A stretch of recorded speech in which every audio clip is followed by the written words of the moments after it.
Denver Air Connection operates one of the smallest commercial jets ever produced, the rare Dornier 328JET. Today we will be taking one from Denver to Telluride, a small airport on the edge of a cliff and the highest elevation commercial airport in the country, where we will only stay for 30 minutes before continuing on to Phoenix. I was really excited for this flight, and I hope you enjoy.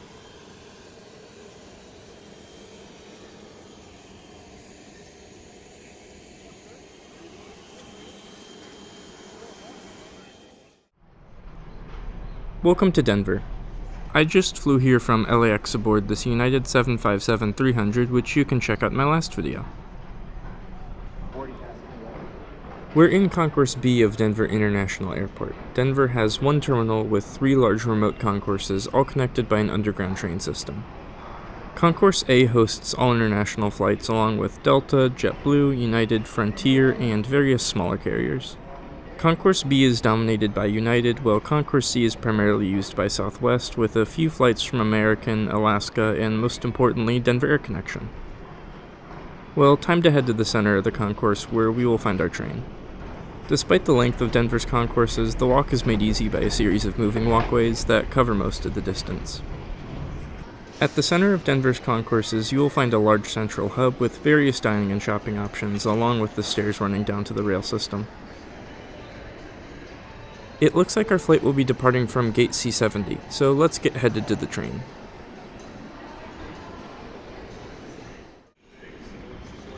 Despite being underground, the stations are open and well lit, with ceilings that open up to the terminal above. Trains arrive very frequently. I've never had to wait more than a couple of minutes.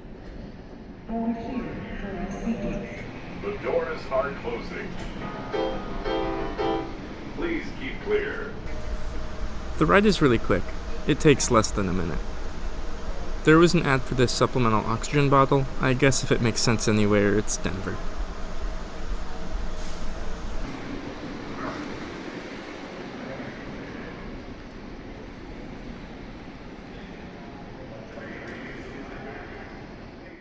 Denver is undergoing renovations throughout the airport, both adding new gates and improving the terminal interior. In the older sections of the airport, you will still find the typical cheap black seats found in airports across the country. The newly renovated areas are a huge improvement. They have a wide variety of seating options, all equipped with chargers, and the high roof and massive windows make the terminals feel very well lit and roomy, even when it gets crowded. These renovations are slowly spreading throughout all 3 concourses, making Denver one of my favorite airports to connect in the US. Although I've only connected through Denver, so I don't know what it's like going through check-in and security. Denver Air Connection's gates are located on the ground level below us, just down these stairs, which we will check out soon, but first let's check out this outdoor observation deck. There's an observation deck at one end of each concourse, which is just another reason I love this airport. The observation deck here in Concourse C is definitely my favorite of the 3, as it gives you a great view of some of the rarer aircraft that Denver Air Connection uses, including our aircraft here. This is November 395 Delta Charlie, a 23-year-old Dornier 328JET that began its life flying for Delta Connection in 2001, before entering the service of various private and charter operators in 2006, and then finally being bought by Denver Air Connection's parent company, Key Lime, in 2012. Key Lime operates charter and cargo flights under their own name, but their commercial flights are flown under the Denver Air Connection brand, which this plane began flying for in 2017. Denver Air Connection has a very interesting fleet, consisting of a handful of ERJ-145s, 328JETs, and even Metroliners. They use these small aircraft to fly to communities under the Essential Air Service program, where they are paid by the federal government to fly to locations airlines generally wouldn't, due to lack of demand. While the larger carriers do operate some of these routes, Essential Air Service routes also see quite a few airlines that specialize in it, like Denver Air Connection. Well, let's head to our gate. This small ground level area contains just 4 gates, which Denver Air Connection shares with fellow Essential Air Service operator Southern Air Express. This area is really dark and a little cramped, but you can always just go back upstairs, so it's not a big deal. Time to board. During boarding, all passengers for a given flight are called up to the gate and walk to the plane as a group. The views are wonderful.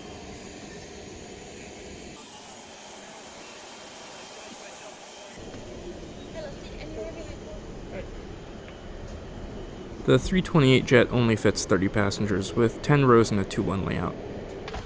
Despite its size, it has small overhead bins on the right side for larger backpacks, along with a lavatory in the back. Seats are unassigned, so you can pick any seat you'd like. I decided to go for 9C all the way in the back. There were only about 7 other passengers aboard this flight, so I got a free seat next to me. We pushed back from the gate just a couple minutes after boarding, so we'll do the seat review as we taxi.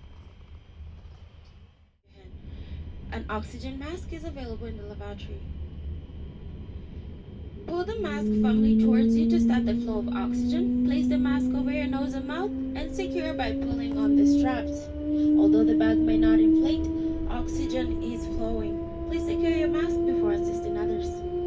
Your seatbelts must be worn low and tight. To fasten your seatbelt, place the flat metal fitting into the buckle until it clicks. During this flight, The ride in this aircraft is stiff, and you can really feel the taxiway beneath you. This might make filming a little bumpy. Oxygen and seatbelt usage for you. I ask you to sit back, relax, and enjoy this 40-minute ride to Telluride. These seats offer 31 inches of pitch, although some on the left only have 30. They also offer 18 inches of width, which is very impressive for a regional jet. Overhead you will find your standard air vent, reading light, and call button. On the seat back you have a single-piece tray table, only slightly smaller than what you would find on a larger airliner. And in your seat back pocket you will find a safety card, magazine, and sick bag. The legroom is plenty for me.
Despite how short this flight is, just 40 minutes, the single flight attendant still provided a snack and beverage service just 10 minutes into the flight, passing out your standard selection of drinks before walking the aisle with this crazy selection of chips and candy.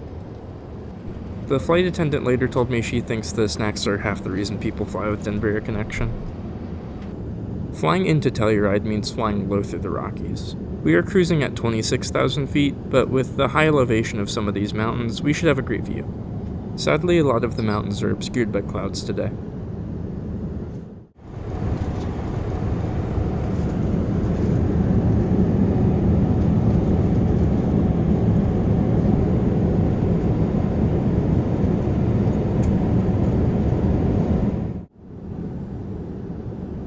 Now this flight normally costs $500+, which is not cheap. Luckily, I was able to get it a lot cheaper.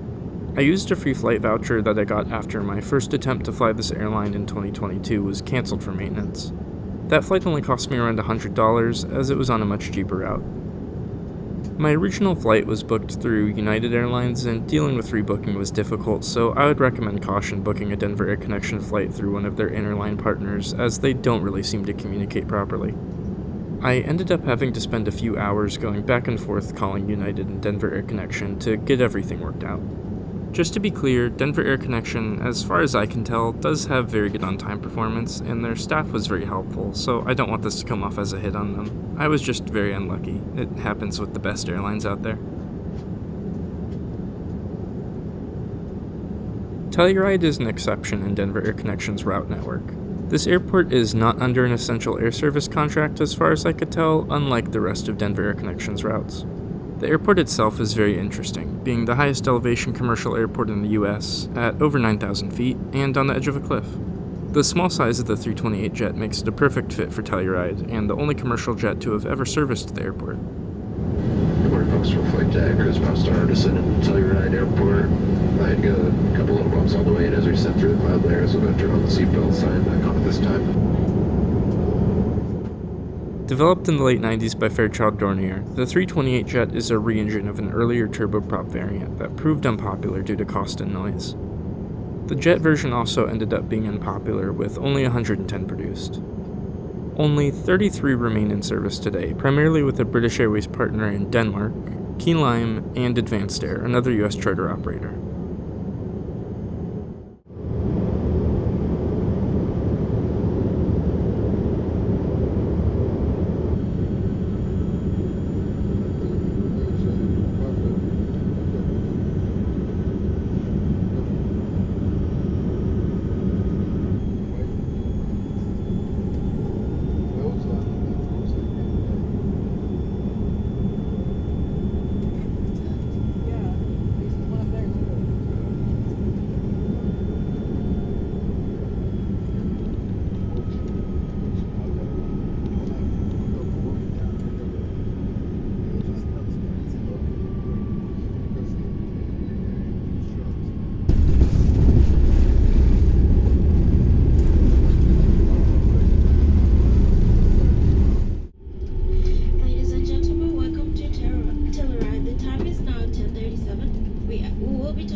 During flight, and please be careful when exiting the aircraft, as the door is slightly lower than the ceiling. For your safety, we ask that you do. Welcome to Telluride.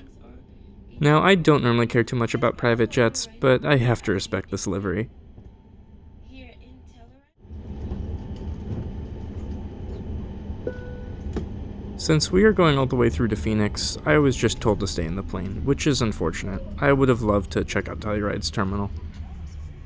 Well, since we have plenty of time while waiting for the next batch of passengers, let's check out the lavatory in the back. Despite how small this plane is, the bathroom doesn't look too cramped compared to a lavatory you would find on your average airliner. While we're waiting, I decided to check out the magazine and safety card. The magazine provided is from a local publishing company, with lots of info about the area, and even an ad for our flight.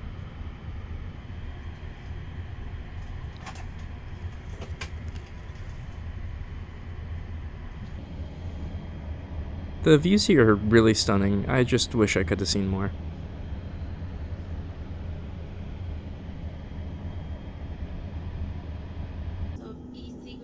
After about a 30-minute wait, the plane was boarded and ready to go. It was only about a third full again, so I still have a row all to myself. All seatbelts must be fastened. All tray tables must be there. All tray tables and seat backs must be in the locked and upright positions. Your carry-on items need to be stored either in the overhead compartment or completely underneath the seat in front of you, leaving all aisles and exit rows completely clear.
The food and drink service is the same as the previous leg of our trip, with the same excellent selection.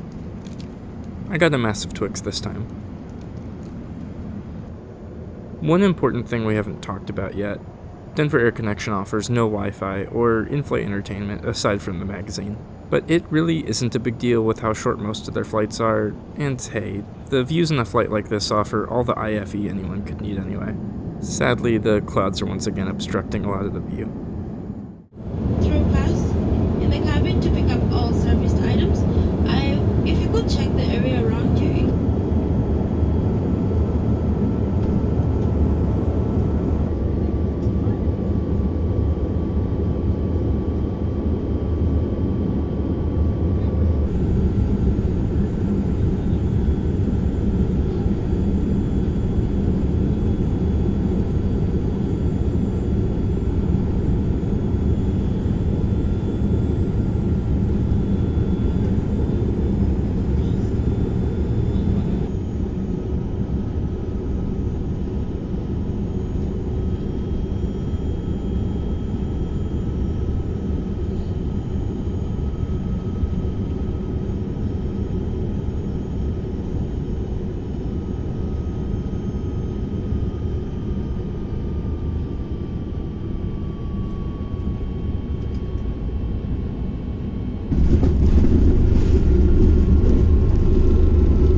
Ladies and gentlemen, welcome to Phoenix.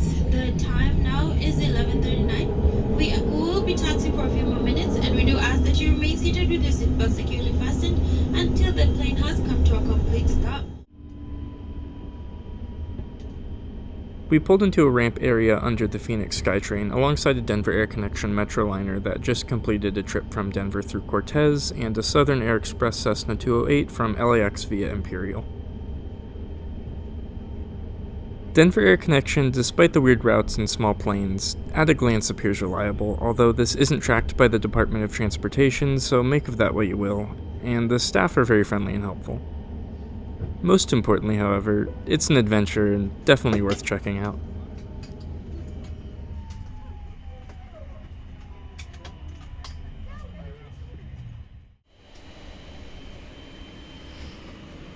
The 328JET is very comfortable for its size, unlike some other regional jets, with a roomy cabin and wide, well-padded seats. I would love to fly in one again. Of course, getting to walk on the ramp is always a treat. Well, that was an awesome experience on a very rare aircraft, and I'm glad I got to share it with you.